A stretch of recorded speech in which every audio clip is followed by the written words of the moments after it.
it in the intro. But like, yeah, no, dude, like, Elder Scrolls Online is a fucking addictive game. Yeah, it is. And it takes your attention so quickly, and then it just runs with it like a fucking chaos ball, man. It's crazy, right? Like, it's like chaos ball. You know, your mind's here, and now it's on the other team, and you're like, where am I? Yeah. And then you get lost so quickly. I think it's a draw. It's a draw about it. It makes you addicted quickly. Yeah. We should probably, all right, go ahead and intro it. All right. Hey, everybody, what's up? This is Jack. I got Spy sitting here with me. Welcome to SGTV. Anybody that's a returning viewer, thank you for the continued support. If you're new here, SpyPie Gaming makes content highlighting video games, industry news, and community events. Don't forget to, if you like the content here, don't forget to like, subscribe, and share it around. Doing that helps the channel grow. And if you want to, don't forget to check out the Reddit page and the Twitter page as well. So today we're going to do a little bit of talking about overhaul mods. I scared him with mods. I showed him the Nexus page, and I showed him a couple other more dark pages as well on modding, and I kind of got him scared for a second, but then we brought it around with Beyond Skyrim, actually. So yeah, it's an interesting concept to be adding. Like, in and of itself, it seems like an interesting concept to be adding so many extra lands to a game that focuses around one particular like zone, on the greater continent. And I played Beyond Skyrim Bruma as well, so I actually have some knowledge about that. And I think so. Let's get into it. What's the main thing for you? So when I was looking at their website, they are attempting to visit the homelands for the races. I saw I forget now exactly what the headline was, but it was for Atmora, and no Elder Scrolls game thus far has addressed or visited any of the homelands in the lore. Which is, I think, a lot to, like, that's a lot of the world. I mean, because a lot of people might not know this, but Tamriel itself, the world, the continent that you're on is only one of a few continents. I guess I think there's 4. I can't quite. There's 3. I think there's 4 beyond. I think there's actually 4 beyond Tamriel, so there'd be 5. Yeah, or Nirn. Sorry, Nirn, the planet. Tamriel is the continent. And so that's what's crazy about it, is that I've never seen anywhere tackle like Atmora, and there's very little like really known about Atmora. Like, we know that in the lore, the Nords, or the Medes is what they were called, the Needs, and they sailed over on boats, but like, other than that, there hasn't been much, other than that's where Nords come from. Right. Well, they said, the lore is Ismora crossed the Sea of Ghosts, what they call it. Which is, I think, a really interesting concept to even visit there. I mean, from what I saw from their content on Bruma, it's damn good content. I know I played it, and they added a lot of shit from Oblivion. Like, even the Wizard's Castle, which is a plug-in DLC that you could have bought like forever ago, and I own it. Right. And that's my favorite house in the whole game, and it's actually being used for a guild in there, and that makes sense because after you leave, I mean, who's really going to take over a wizard tower in the Gerald Mountains? Right. I don't know. It's an interesting concept. I saw they have Beyond Skyrim, the New North, which is Morrowind, revisited. It looks really good. I guess the concept would be, the concept they're trying to tackle is using the Skyrim engine to re-render these worlds, I guess. Yeah, so what they're doing is that, from what I understand about it, is that they're basically like mapping out the worlds as they were, and then they're kind of adding everything within the time frame that Skyrim takes place, or maybe a little after. I don't know if it's exactly Skyrim, but I do know that basically as Skyrim's going on, these things are also going on in the rest of the world, which is definitely a more interesting concept than most, I think, because I don't really want to go back and revisit a timeline before. I'd like to take my character forward in time by doing things. Yeah. And I think that is an interesting thing that I think most of the other overhaul mods aren't doing, like with Sky Oblivion and what is it, Sky Wind, where for Morrowind, and those two, you know, they just go back to the game itself, you know, and then in that time in the third era. But I like to see things as they would be otherwise. Right. And that's not only the ones that I've been keeping track of. Now, I know we didn't talk about this before the video, but there's also one that I've been really looking into, which is Fallout 4 London, where they're basically making London, and then there's one that's Florida. And I know Florida, right? But like that kind of, I mean, look, Florida, we all give a little bit of trash, but like, that seems scary in a nuclear apocalypse. Yeah. Fucking crocodiles standing on 2 feet type shit, man. And it seems scary. I definitely want to see that stuff more. Yeah, it's an interesting concept to take the world of a game and twist it, or like modify it to be something, either something else or something, like add something to it. I'm just really interested in seeing them, because what I saw of the Atmora thing with Beyond Skyrim was, it seems to be there's a quest line attached to it. Like during the trailer for it, it was captioned like "right some ancient wrong" or something, you know, like you're going back and correcting something in history. Well, that's also how they did Bruma as well, is that they connected it within the not in the main story of Skyrim really, but within the story of it going on. Right. So that kind of makes sense. Like how the passageway to Cyrodiil is currently blockaded in Skyrim due to glaciers or the mountains kind of coming down with the snow. Right. And so that's why you can't go back. That's their lore reason. Well, they added I don't know if they added the cave or if there was the cave before. I can't remember if the cave was there before, because I never remember going there.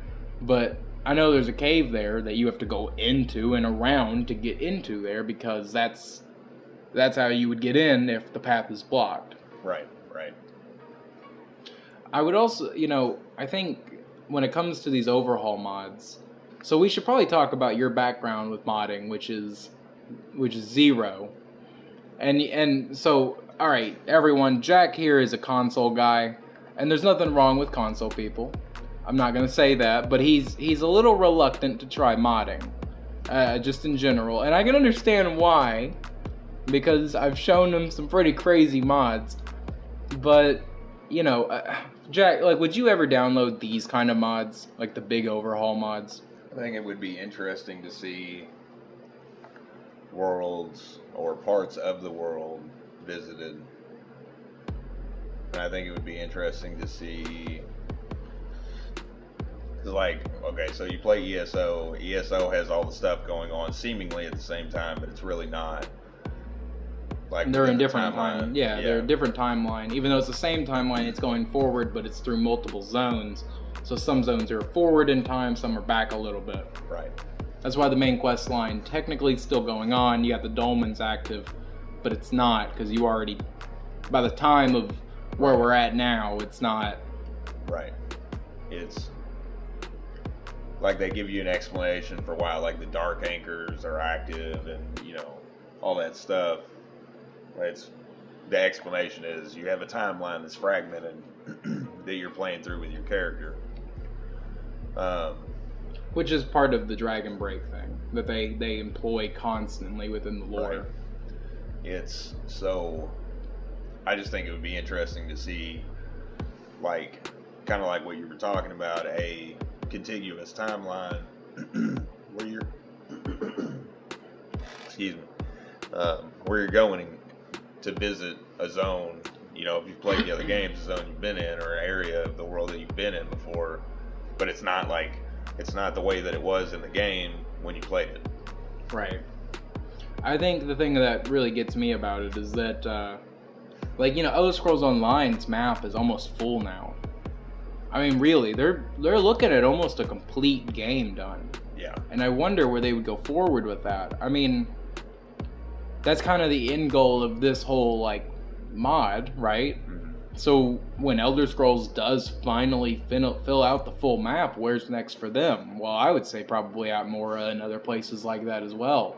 Yeah. So, I mean, I would definitely be down to take on some snake people, the Takazi, over on Akavir. I would definitely be down to do that in Elder Scrolls Online, and I would definitely be down to do it in a single-player game as well. Yeah. Yeah, absolutely. It's the lore within the Elder Scrolls universe is extremely rich, which makes it very interesting. It's deep. They seemingly somebody thought it out, put a lot of thought into it. It was a lot of the original writers, I think. They really put a lot of effort into it. They starting all the way back really with Daggerfall. The first game was still trying out the works on it, and that's understandable, especially for such a big title at the time. Yeah. But Daggerfall really introduced a whole lot of lore, and then the Morrowind. I mean, Morrowind just ran with it with the Dark Elves, and from then on, we've just been getting these compiling lore documents, and a lot of them are even false lore as well, because the unreliable narrators of actual thing going on within the universe. Right. And I kind of like that. I like how deep that can go, and I like to see mods explore that kind of idea.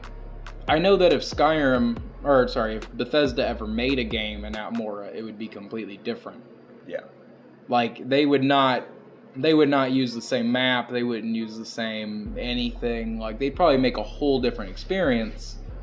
But I mean, it's interesting nonetheless. Yeah, I think something like that would be expected with it's like the difference between canon and non-canon things with comic books or other even gaming universes really and even whether they started as games or not, Star Wars is broke. There's so much there, it's broken. A lot of stuff was at one point canon or considered canon, even though it wasn't originally. And then Disney came in and axed most of it. Right. So and then certain things are being reintegrated into canon or some kind of weird variant of it. Something. So speaking on that, by the way, real quick, those books that they actually decanonized for Star Wars, I read them all back in middle school actually, and I mean I was a nerd from day one, so I loved them. But that was a long time ago. But I remember reading them, and then not even that long after, you know what I mean? It's fuck, all that's gone. Yeah, it's Elder Scrolls does that too, where they do axe a lot of things, but I think that's more of a Skyrim issue than most. I mean, Oblivion kind of simplified a lot of things, but I think, speaking on the lore specifically, I'd like, let's get on this tangent for a second about how the fucking Nords should not be upset about Talos being banned. They should be upset that Shor gets banned, the god Shor. Because Shor is Talos in their native culture. Right. They praise Shor, not Talos. Which is one of those situations where Xerxes exists. Xerxes is a god of knowledge, but he somehow is the same sphere as Hermaeus Mora, the Daedric god, the evil god. Right. And I wish that they brought that kind of stuff in more. Especially in Morrowind, some of the races would even say stuff like Shor. They wouldn't say, you know what I mean? They would go to their more natural. They wouldn't go imperial with it. Right. I think the imperialization of all the cultures throughout the games is probably the one thing that definitely holds me back from a lot of Bethesda-made things. is because they like to just stick with the imperialized version of everything and then fuck all the rest. Yeah, there's. So I was going through some like lore, backstory, whatever you want to call it, on the Elder Scrolls like series itself, and there's a lot of like, the elven races came from, or the what do they call it? The Mer came from one place, and then you have like the Nords and just a little bit up. I know. But you have all this, you have all this thick backstory, and it's funny because it's laying out in the world for you to read it, and you don't like. I don't think when somebody plays one of the games they exactly understand that the books that are laying around in the environment that you're in contain the lore. I think they believe they're more. When you read them the first time, I'd say most people probably consider them just stories. Right. Which is kind of how it works too, but I mean, Yeah, but it's what's happening is the creators are like establishing the lore through these books. Like you can walk up and it's been a thing like at least since I've been playing the games. I don't know about the earlier games, earlier than Morrowind, but I know that Morrowind forward, you can walk up and like read any bookcase or search any bookcase, and there's a book on it, and you can read it. And sometimes they sound crazy. It like might just be a list of recipes or something, but like now something exists in the world, like that you didn't know before. I mean, with alchemy, there were actually recipe books like in the world that like you just found these notes and shit, and they were like 1 part wick wheat and 1 part this, and you're like, that's weird. And like they had like serving sizes on some of them. I might be misremembering, but I remember seeing stuff like 1/4 and shit like that. Like, right. And that's lore, even though it's a game mechanic saying that, hey, put marshmallow and wick wheat together and you get healing potions. Right. What it's really telling you is this is the servings. This is what actually goes into a potion. Like right. That and I think that's something special that goes on with that writing, with the writing specifically. It is, and that's another interesting aspect to it is there's always an author, right? Yeah. And a title, which then also tells you. So like, all right, you learned how to make a healing potion, but you also learned, hey, this person discovered how to make a healing potion. Yeah. Yeah. Like, this is their name. This is the book they wrote on it. Yeah. Now they existed at some point in this, in this world, and there's a ton of that goes on, and it's like I personally become numb to it. Like I'm just reading bookcases because they give you weird shit sometimes. Like I picked up the bow skill line in ESO, I never equipped the bow. I know. I don't know, it's kind of odd, but it's... If you sit and read the ones in Elder Scrolls Online, if you read the ones in Elder Scrolls Online, you notice that some of them are actually written in the future. Yeah. Which is funny to me, and I remember people getting upset about it. But I also feel like since we're dealing with a shattered timeline, right, and we got gods of knowledge like Hermaeus Mora, I can see where maybe that could be like... Yeah, Hermaeus Mora's dropping a book in from the future. Right, you can twist things into, you kind of like take things and turn them like a Rubik's Cube to make it eventually like all fit together. I just think it's an interesting way to go about like building the backstory to something by like just literally dropping it in the game and letting people like read it, Just come across it naturally. Right. And Bethesda also does a lot of visual storytelling where you go into like a cave and you realize like there's an axe on the floor and right, like, blood over here. And you start to like, you have to piece some of it together in your mind. And they did a lot of that in the Fallout series where it's just like that. And I think visual storytelling mixed with the plentiful amount of books in the earlier games. Now I know Skyrim doesn't always have it doesn't have the full amount of books they used to, but when you start to read all these books and you start piecing things together and you start seeing things here and there, it comes alive more for you if you really take the time to just look into it. Yeah. And I think that's where a lot of these modders are coming in with the mods, is they're probably, and I don't know this, but I would imagine they probably spend a lot of time reading on the lore, reading on the like actual like things in game, the things out of game, visual storytelling, playing the games over and over again. Like they must be spending hours just doing that, so that they can write one quest in a zone. Yeah, because you have to understand like how the world works, you know, and it needs to be a pleasant experience for the user end of things. So on the same subject, kind of off topic a little bit actually though, but along with the idea of like I guess the Elder Scrolls. So I came across this, I don't know, maybe within the last month. I think. Yeah.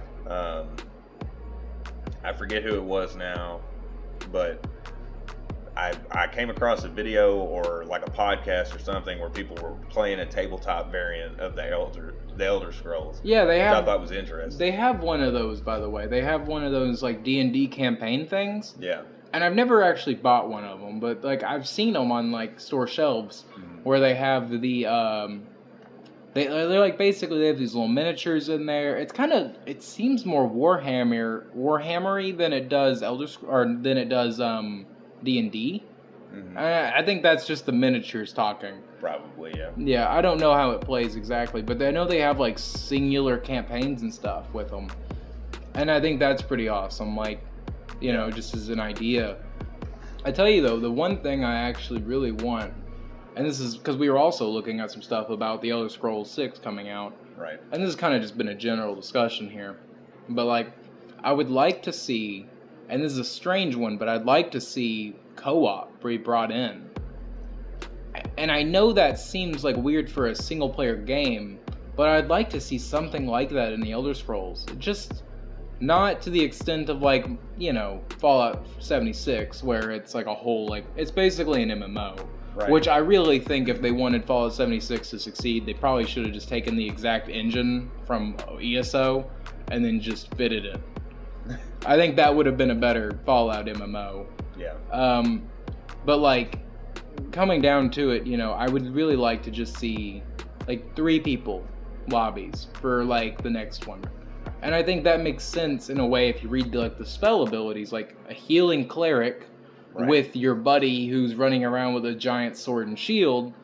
Like, and I don't know, it's kind of like the Borderlands way, where, you know, you just drop in, drop out. You go to your world, you go to, and then you can also go to a shared world. Right. That would be an interesting concept.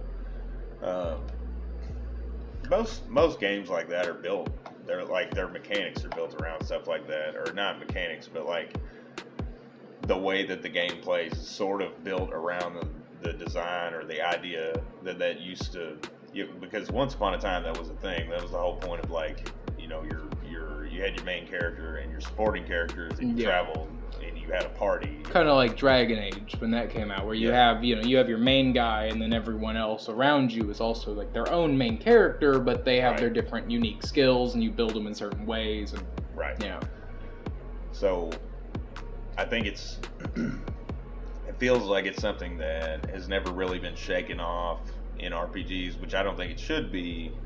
No. Archetypes are definitely important. Yeah.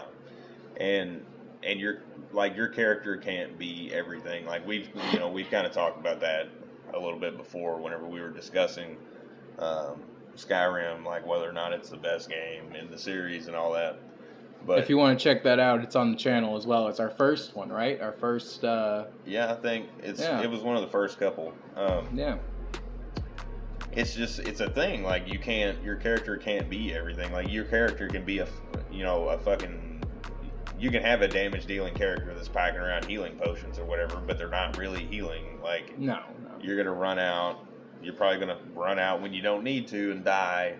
Right. Like, yeah, we've definitely had some issues like that today on ESO where. Yeah, I mean it's just gonna happen.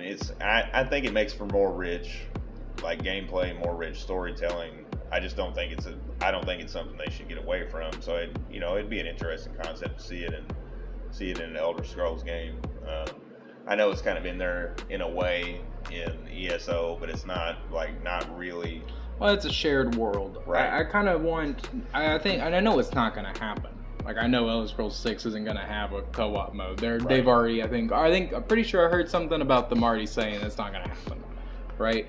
And they really just, like, they should consider it, I think. I think they should. I mean, if they can add multiplayer to the same engine that runs Fallout 4, I don't know, I mean, I would even pay for it. I would like to, because if they can do it for that, I imagine that there is some way to fit up with the other games. Yeah. And hell, I would really, like, I think there's a lot of money for them if they were to make just a mod. Like, it's a mod, and you spend $10 or maybe $15, and then you can just put it onto each game specifically. Yeah. And play it with a friend. I think there's a lot of money to be made there. And they could even run it off of their Battle.net launcher that they own. So maybe there's something there where they could do that, you know? And yeah, I mean, interesting. If they can do it with Fallout 76, which is not the best version really, because it has a lot of like issues because of the server and all that stuff. It just has some issues with it, but yeah, it's laggier. But I mean, I've played Fallout 76. I did for quite a while when I first bought it, and I waited a while to buy it. But when I did buy it, it was one of those situations where, like, if you got into a server when there weren't very many people on it, you didn't have any lag, really. Right. And I'm thinking about it, I was like, they can make private realms for Fallout 76. I don't see why they can't make private realms or a mod like it for Skyrim or for, right. And I think that if they could make an official plugin, I would buy it. Right. I'd spend $10, $15. I'd probably go up to even $30 per game. I would. I mean, as a customer, I think it would be worth it to buy it for Skyrim and play it with buddies. I mean, Skyrim would be a lot better with buddies, I think. At least then you could all, joke upon it and make it a meme.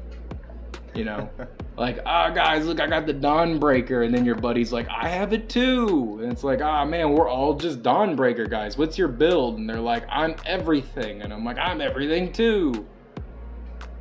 I keep seeing, on the subject of Skyrim, I keep seeing stuff where, like, people are discovering things, and it's, like, been a decade, and I'm like, you didn't really play the game. Like, and I'm not even bringing it up to, like, fuck with Skyrim or anything, or anybody that plays it. I just think it's interesting, because I'm like, alright, so when Morrowind came out, or not really when it came out, but like when I purchased the game and I started playing it on the Xbox, and once I realized how deep the game was, I was like, shit, I need to really explore what exactly the hell I can do in this game. Yeah. And it definitely didn't take me 10 years to figure it out. I don't understand where that... You know what? I do understand a little. And I'm only going to say this once. I was playing Oblivion the other day, as I do, and I came across a quest that I have never seen, and I completed it for the first time. And I don't understand where that comes from. And I don't either. I really don't. And the reason for it is, like, I've played Oblivion a fuck ton. I've played Oblivion more and more every year than I've probably played any other game. Like, when it comes to it, Oblivion is in my rotation of games every year. Yeah. And somehow, just out of the blue, I missed a quest. And it's like, that's weird.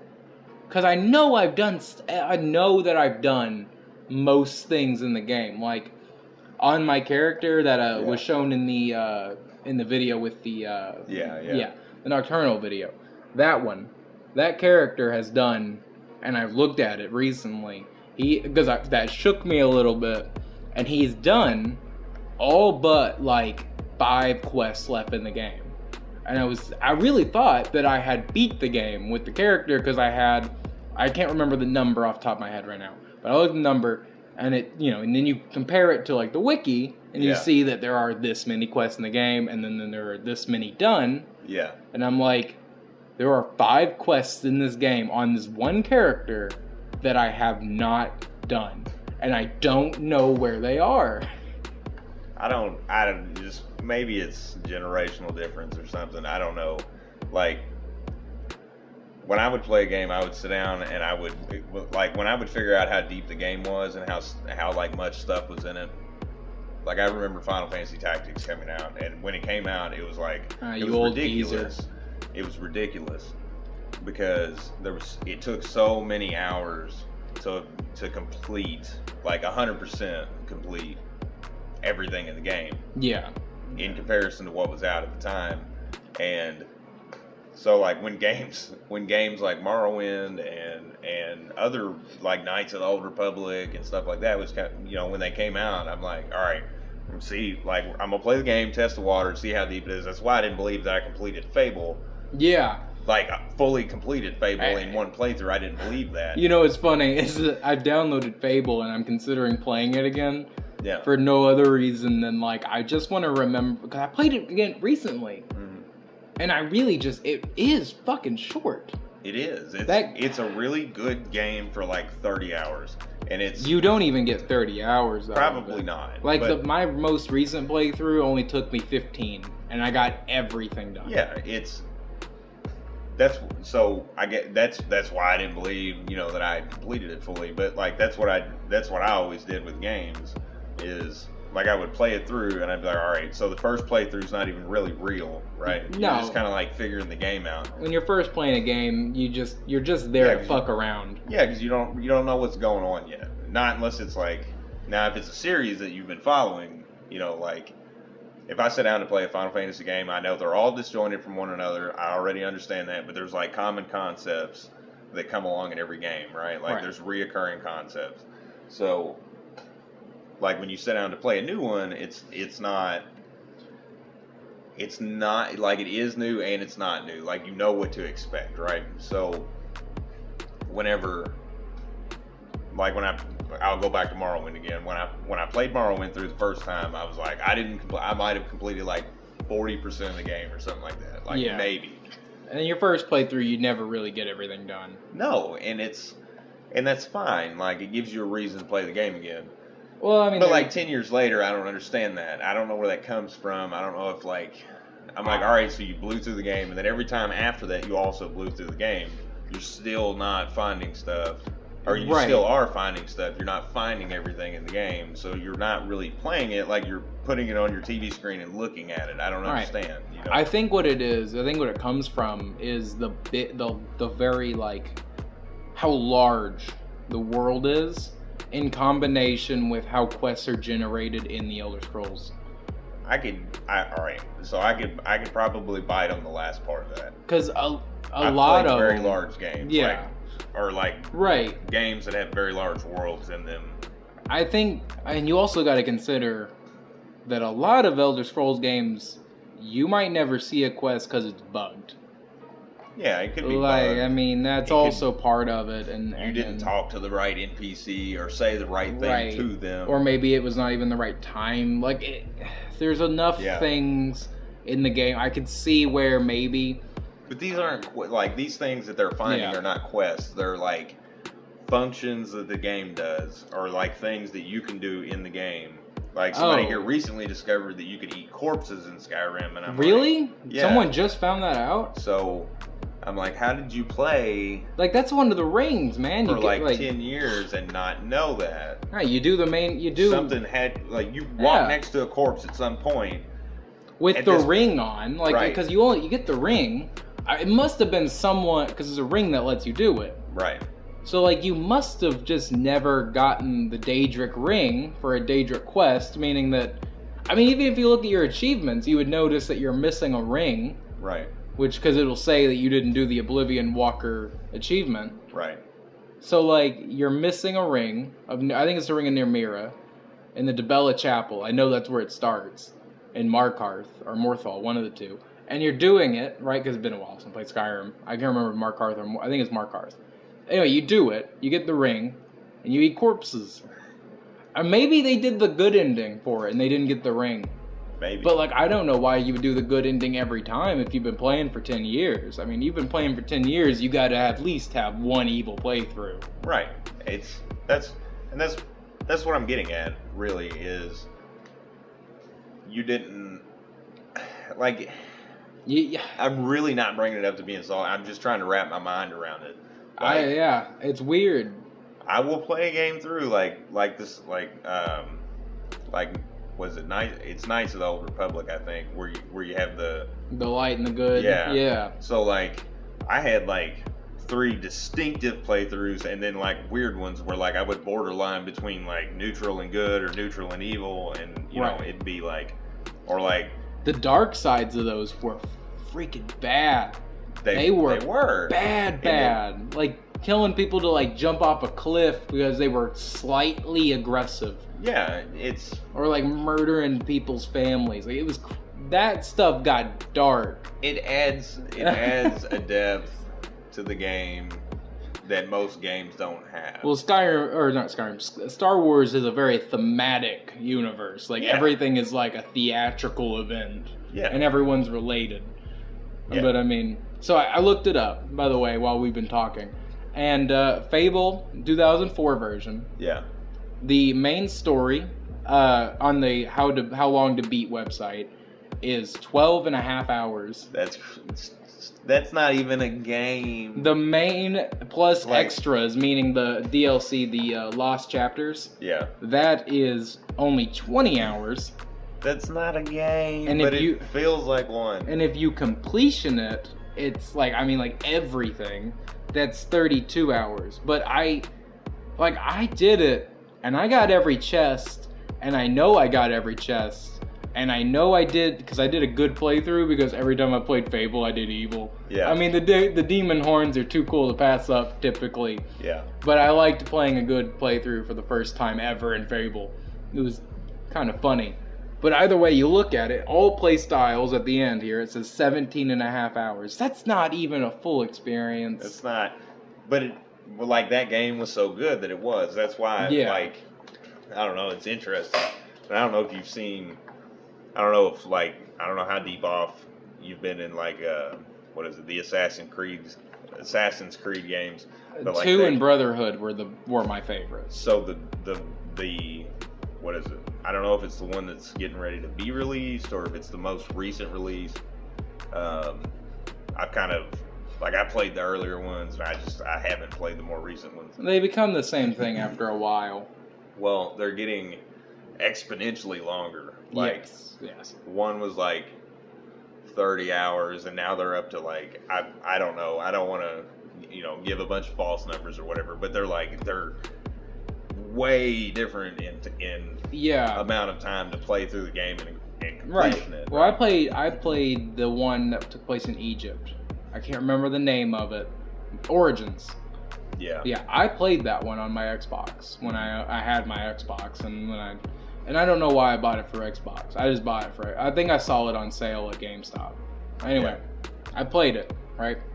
And I like, the whole thing's different. The whole entire franchise, which was actually weird for me, because the last one I played was Brotherhood, which is, I mean, honestly, a fantastic game. Yeah. But they are completely open world now. And they have leveling loot, and they have upgrading stuff, and they have, like, all this other stuff on top of it. And actually, there was a chocobo from the Final Fantasy that got added in. That's funny. I saw that on a video the other day, actually. That made me think about it all. Either way, though, it's kind of one of those games that's like, it's different now, but I don't necessarily think that's a bad thing. No, I think all those things are probably appropriate for that type of game.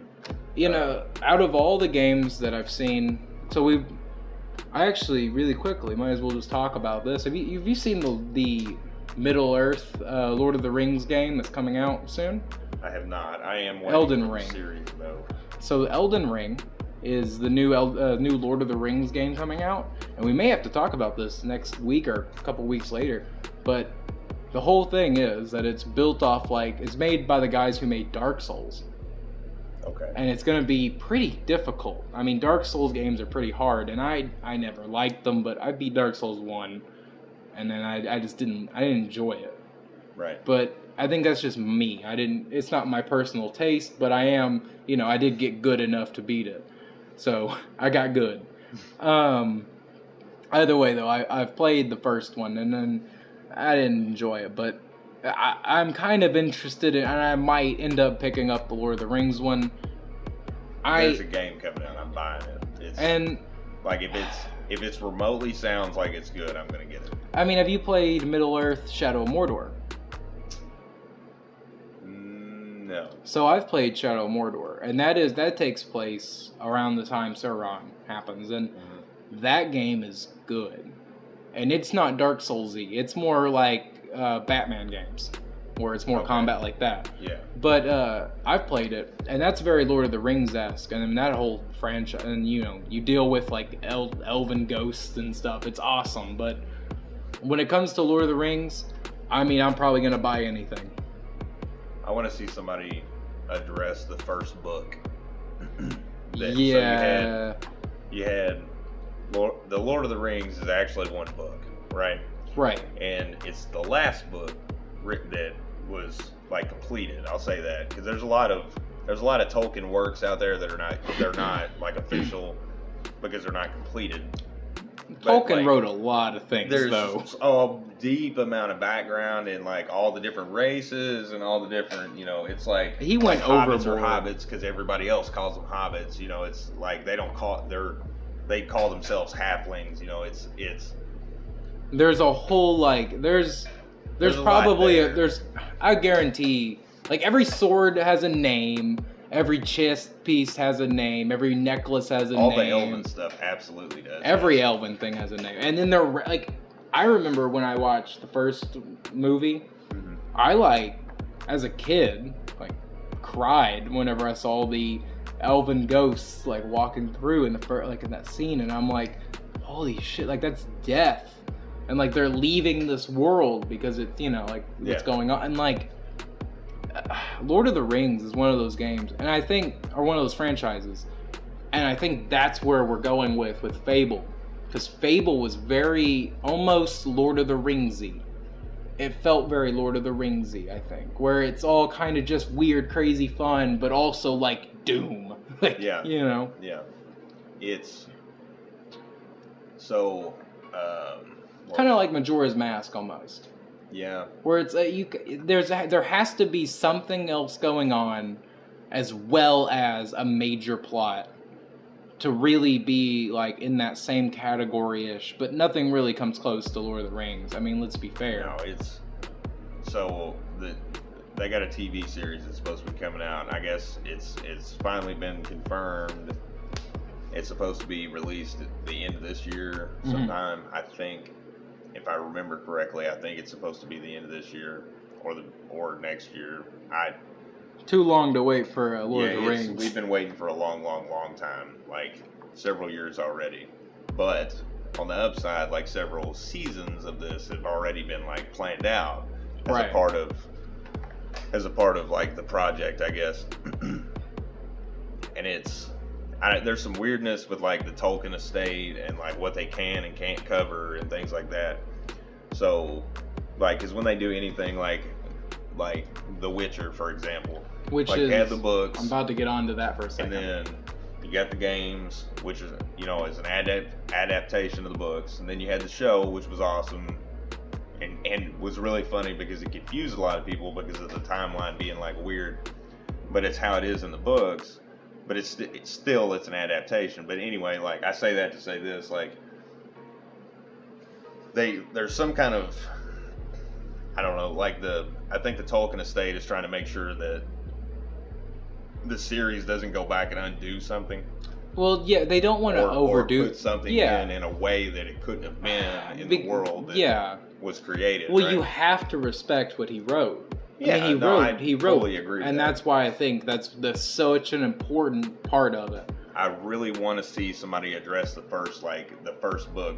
I'm probably going to butcher the name, but the Silmarillion is very interesting because it covers It covers if you're a lot of interested lore, in that, from what I understand. World, it covers the creation and moving forward. Yes. Like, it's very interesting, and it's got a very like it's very similar to like the Elder Scrolls, right? Because you have like the divine creatures, and then they came, like the goods, the Aedra came, and like they're on the, they're creating stuff. Like, it's that type of story. So I never really read many of the books for the Lord of the Rings. Now I know that's heresy, but they're hard to get through, man, because they're not action. Like, everybody watched the movies and they're like, this is an action movie. Well, the thing is, it's not though. I don't read very many books. Like, Marilyn Manson's Long Road Out of Hell is probably the only book I'll probably like finish in quite a while, and otherwise I'll audiobook it, honestly. Right. And that's just because that's just how my mind works. It's just part of it. But with all of it going on, it's like, I've definitely watched videos about it. I've, interacted, because I hear things better than I read them sometimes. And when I've delved into it, it's like there's so much in the Lord of the Rings that should just be explored in a visual format. But we know it's never going to do it full justice. But we just want to see it in a visual format. Yeah. And speaking about The Witcher, quickly, not even that long ago, the Witcher 3 devs had actually announced that, so they're going to be doing an update for PS5 and Series X, like graphically, I guess. Yeah. And it says, before you get this is what an article here says, is before you get your hopes up too high, though, this DLC that they're going to be releasing for the game, by the way, for free, for free, will be extra items inspired by the Netflix series. Oh, maybe a sword, armor, or maybe something nice for Roach other in the works. That's nice. And I like that. I think, so out of all of it, I think they're probably going to add Geralt from the movie into the game as like a skin. Right. And that's my guess. Now, I know, because they had Triss and Yennefer had their own costumes that got changed for free updates as well. And I would like to see Henry Cavill walking around in my... So it's really funny that he ended up playing it, to me anyway, that he ended up being in the show, because he's like, so he almost wasn't Superman because he was playing a video game. He almost missed his audition. He's such a big... busy rating. Yeah, right? He's a big nerd and we all love him for it. Like, I can only imagine that, like, he wears the suit home, like the costume. It's like, I'm the fucking Witcher. Let me get on Roach. I'm gonna ride home. Right. Like that man is. I'm guarantee every day when he leaves the set, he's just a little sad. Yeah, I mean, if you're that, if you're that way and you're getting to play a role like that, like, what the hell else are you gonna do? That's awesome. That's your life now, man. You're Geralt of Rivia. That is something that encompasses you. Right. It's. I don't know. I find it funny. It's really interesting that he ended up playing. And the Geralt. Witcher games are so good. Oh yeah. And then the TV show is really good. Now we talked about it before, and we're a little upset about some of it, but like overall, it's a really good show. Yeah, it did the justice I think that it needed to do. There was some stuff I believe that didn't get. But I've never been upset about Henry Cavill playing. No. When you see him on screen, he fucking takes it home. Yeah. So like any issues I have with the show has nothing to do with him. He is perfect for that role. I think, like, when I was watching it, like when it first came out, I didn't personally have any issues with any of the casting choices or anything. Like, I think they did fine with it. The casting choices are honestly very superb. Yeah. Like, they took them to the next level. The things, like, so I've read the book, so like when I'm watching the show, I'm waiting for some of the book stuff. You're one of those. You're one of those in the background going, but that's not. They didn't address his amulet. They didn't address like the potion that he drinks. Like what Like I wish they didn't address any of that and kind of explain it. He just does it, and you're like, all right, so Geralt does this. Yeah, he can see in the dark now, but that's not how it works. It's Cat. Right. You know, or it's Thunderbolt or what. Like you have to know what he's doing, right, to fully get the whole concept. Right. He's Geralt of Rivia, man. Like when he does something, it needs to be taken note of. Yeah. And the whole story is supposed to be written by Dandelion. Like that's the whole point of it, right? Is Dandelion's kind of the guy or Jaskier or whatever. Yeah. I don't like the new name. No. Dandelion fits him. I don't think they should have changed it. Though the actor who plays him is fantastic at it. Yeah. I don't know his name, but he is funny as hell as Jaskier. Like or Dandelion, you know, but like it's the same guy. Right. But his Dandelion is damn near as good as the games, and I would say even maybe better, because the games have the visual, like, you know, because it's that little bit of uncanny valley, because the games are so beautiful that you start to look at it like it's really weird.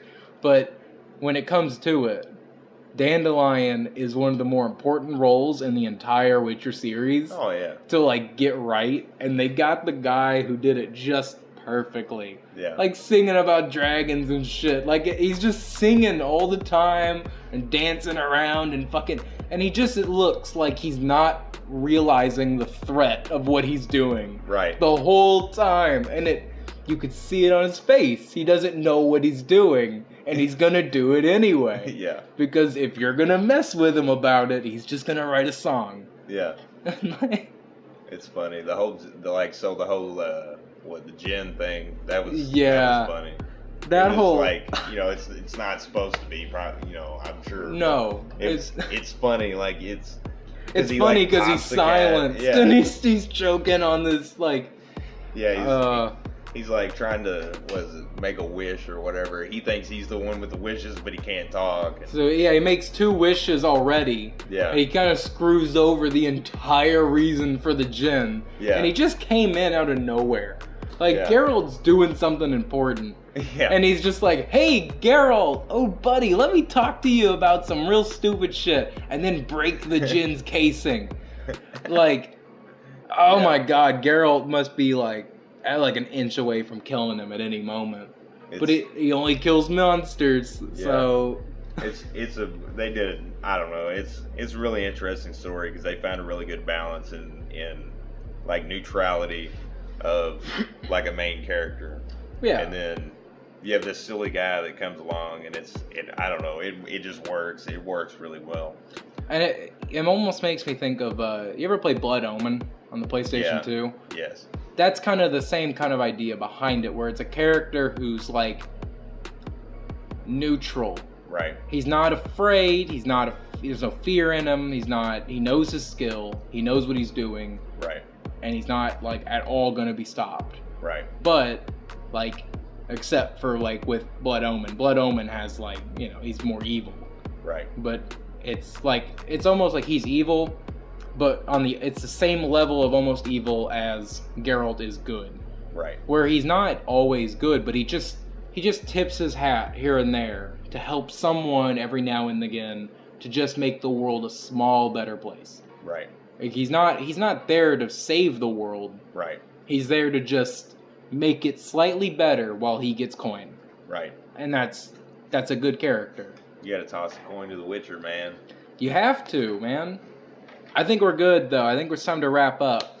We've been over here talking for a long time about just whatever. It's good conversation. It is a fantastic conversation. We started with a mod on Skyrim. Yeah. That's coming out at some point, because, you know, it's going to take a long time. It's only a team of modders, and that's a lot of work for them. It is. That's a big task to take on. I'm not really complaining as much as I just really want to play it. Yeah. And I understand that I'm probably part of the issue. Those guys are probably like, this motherfucker talking about how he wants it out already. Yeah. Like, I'm already busy. I'm up to my head in work. Like, I'm trying to get it done, and he's just wanting it now. Yeah. No, I want them to take their time on it. Yeah. I want them to, because when you're making a mod and it's not official, you got to make it feel official. Yeah. And especially something like this. And from what I've played with Bruma, I think they have it. I do. I think they have it. because they wrote some good plot. Like, they even brought in, like, things like the Synod, which is a whole guild and stuff that's, like, not talked about at all in any of the games, really. Right. Like, but it's there. Right. But no one talks about them, and I like that they're bringing in the things from the lore that aren't always up front. What was the guild in Morrowind that kept the Thieves Guild or the Dark Brotherhood? What was it? Out of it? Oh, the ones that kept them out of it? Yeah. You're talking about the Morag Tong. There you go. Yeah, those guys, that's the best guild line in the whole game, I think. And I say that as someone who's, like, understanding that it's quite a grind. It's one of those, like, almost like Daggerfall making, like, situations. Like, they wrote that shit, and they were like, have them collect 21 pieces of an armor set. Have them do it. It's all special set piece, too, because if you give me the wrong one, it's not worth anything. And it's like, what?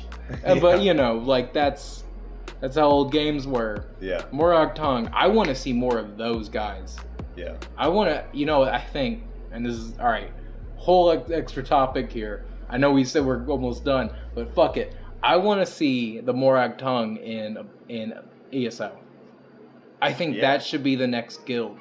Mm-hmm. That'd be interesting, yeah.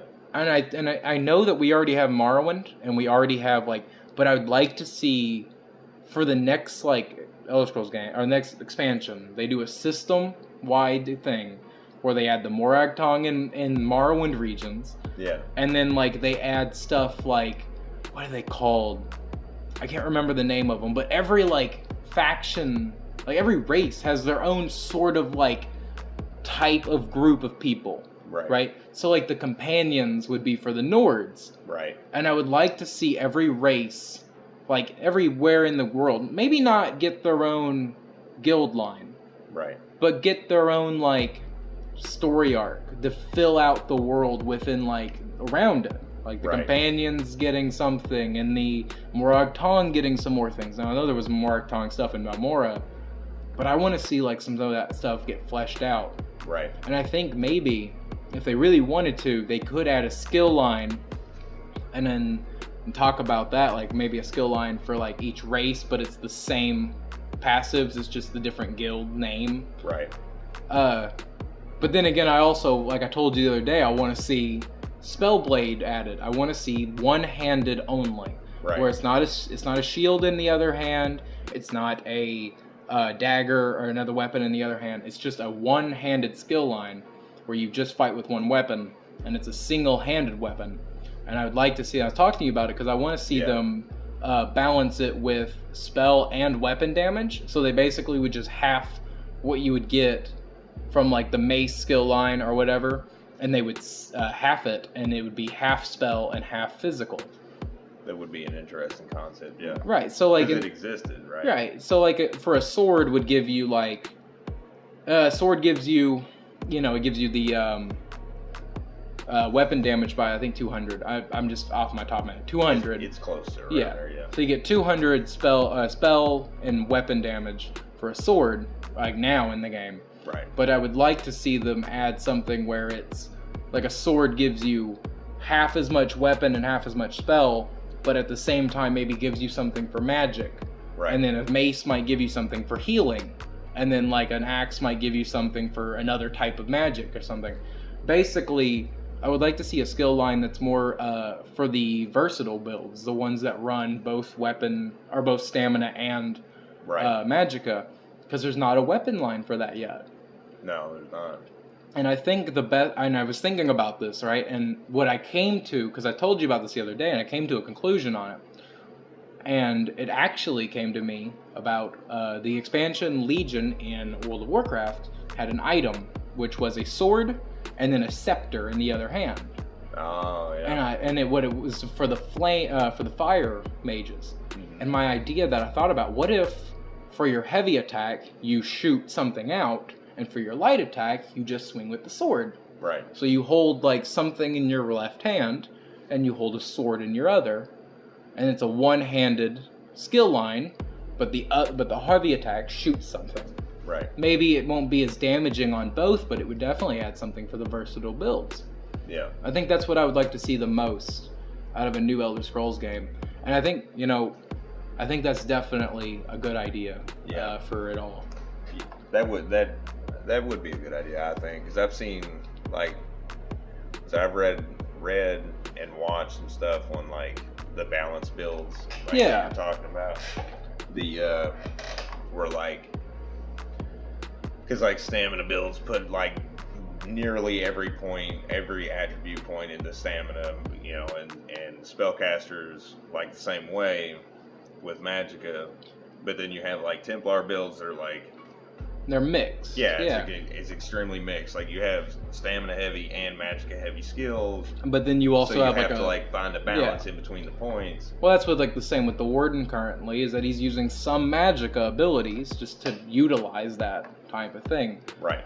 And I just want to see realistically, I just want to see another weapon type for Magicka users. Yeah.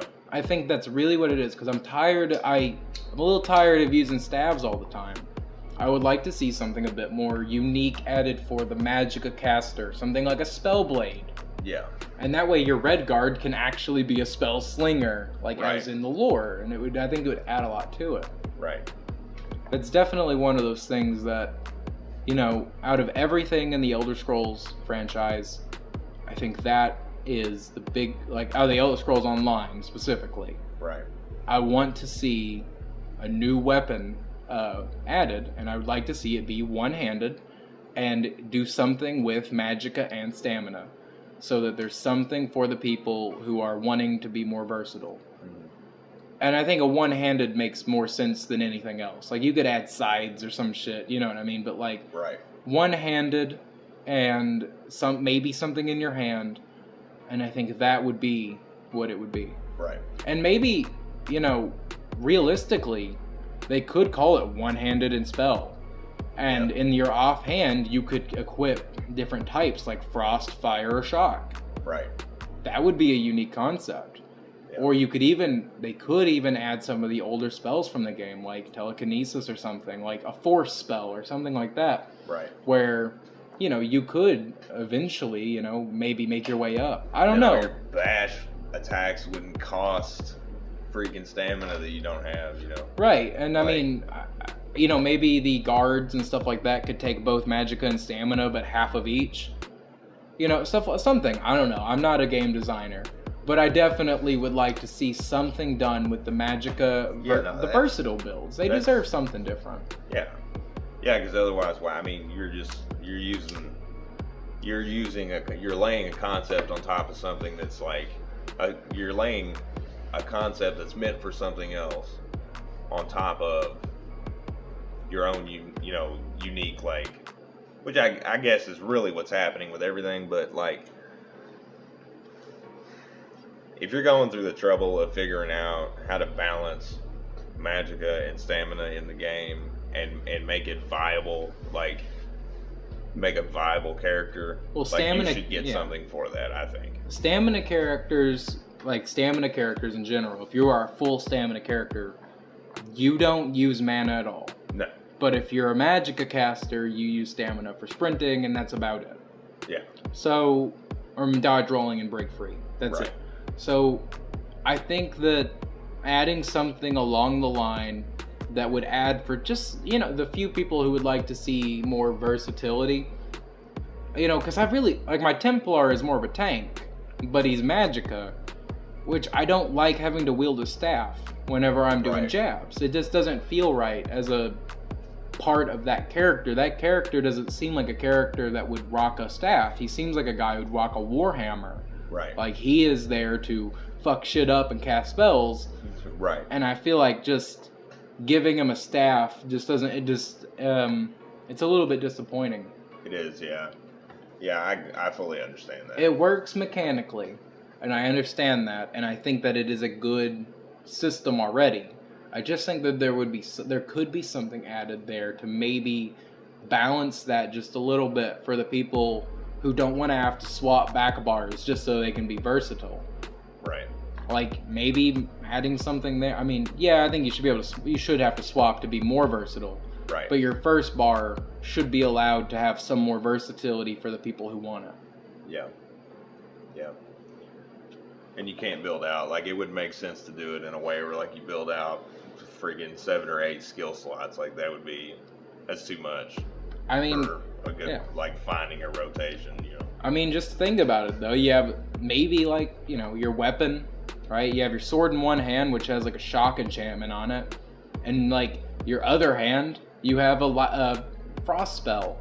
Yeah. That sounds pretty cool to me, and maybe there could be even something with that, like where you could take your spell and hit it onto your weapon or something, you know, like. Right. There could be a lot of good ideas that come from that, and I don't know how they would balance it exactly, but I do think that would add a lot to. That would add, I think, to the people who want to see mixed builds. I know there's not a lot of them, right? Because a lot of people just want to focus down one stat because, you know, it's more damage, but. And it's the only,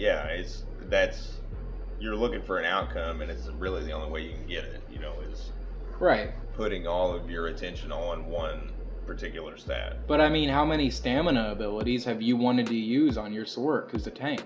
Right. That's why I think it's not a bad idea. Like, I'm tanky, and like I've got plenty of magicka. But, like, anytime I got a dodge roll or something like that, I'm like, all right, now I got to manage stamina for the next freaking 5 minutes while it recharges or whatever. Right, because if you can't, while you're in combat, you can't swap over. Like, if you're tanking, you may be able to swap. But if you swap, you're going to lose damage. You're going to lose threat. You're going to lose all these things because you don't have weapon damage. You don't have this or whatever. You don't have the stuff to back up a weapon. Right. So really all it's there for is to generate resources. Right. And it's like, would you rather do that or just pop a potion? Right. And I think that kind of sucks for a lot of people who want to have more mixed things. I mean, hell, I would love to add more spells to my Warden. Yeah. I mean, the Warden has some fantastic spells to him.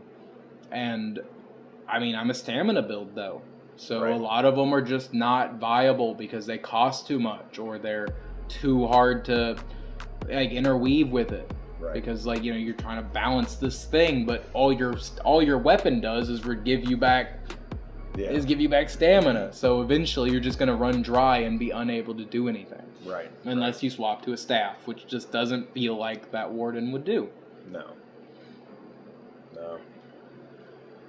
All right, yeah, we've been going on about probably what seems disjointed ideas for a while now, so it probably is time to wrap up, but I think we've had some good, entertaining conversation, if nothing else.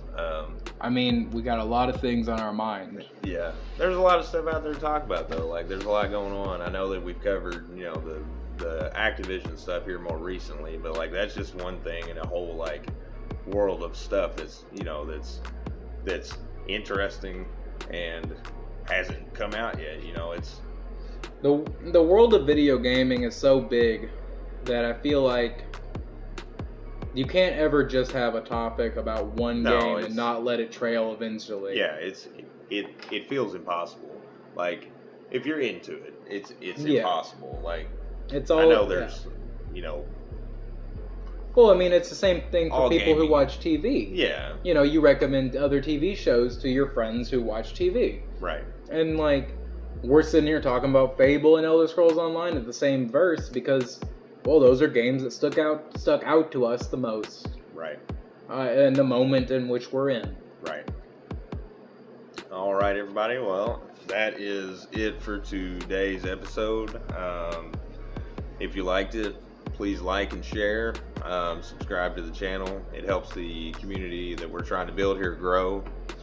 And don't forget to check out the Reddit and the Twitter pages if you like what you heard here as well. And yeah, that's a direct way to engage. Just trying to think of a question. What kind of systems would you like to see in Elder Scrolls Online? Yeah. Coming forward in the new expansion that is to be announced at some point. Yeah, because it's going to happen. They're always going to create. That game is going to thrive for a while, I feel. Yeah, I think so. Yeah, so leave us an answer to that down in the comments below. We'd like to see what y'all think.